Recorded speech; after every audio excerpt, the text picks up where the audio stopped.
Hello friends, అందరికీ నమస్కారం. ఎవరైనా మన ఛానల్ని కొత్తగా చూస్తున్నట్టయితే సబ్స్క్రైబ్ చేసుకోండి ఫ్రెండ్స్. ఈరోజు నేను కాకరకాయ పచ్చడి చేస్తున్నాను. ముందుగా కాకరకాయ పచ్చడికి కావాల్సినవి ఒక అర కేజీ కాకరకాయలు, ఉప్పు, కారం, ఆవు పిండి, చింతపండు గుజ్జు, వెల్లుల్లిపాయలు, కరివేపాకు, తాలింపు గింజలు. అయితే ముందుగా కాకరకాయలు తీసుకొని వాటర్లో వేసి బాగా కడగాలి. కడిగిన వాటిని శుభ్రంగా తుడుచుకోవాలి. తుడుచుకున్న తర్వాత వాటిని చిన్న చిన్న ముక్కలుగా కట్ చేయాలి. కట్ చేసిన వాటిని ఎండలో ఎండబెట్టుకోవాలి. ఇవి ఎండబెట్టుకున్న తర్వాత స్టవ్ వెలిగించి కడాయి పెట్టుకొని దాంట్లో కొంచెం ఆయిల్ పోయాలి. ఆయిల్ పోసిన తర్వాత ఆయిల్ వేడెక్కాక ఈ కాకరకాయ ముక్కల్ని అందులో వేయాలి. అందులో వేసి చిన్న మంట మీద వేయించుకోవాలి. నాకైతే ఇక్కడ సుమారుగా ఒక 15 నిమిషాలు పట్టింది.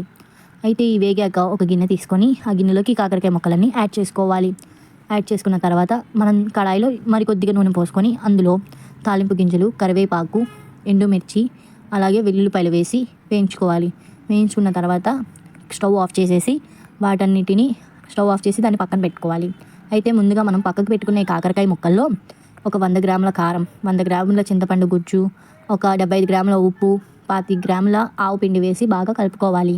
ఈ కలుపుకున్న దాన్నంతా మనం ఇందాక కడాయిలో వేయించుకున్నాం కదా తాలింపు, దాంట్లో వేసి బాగా తిప్పుకోవాలి.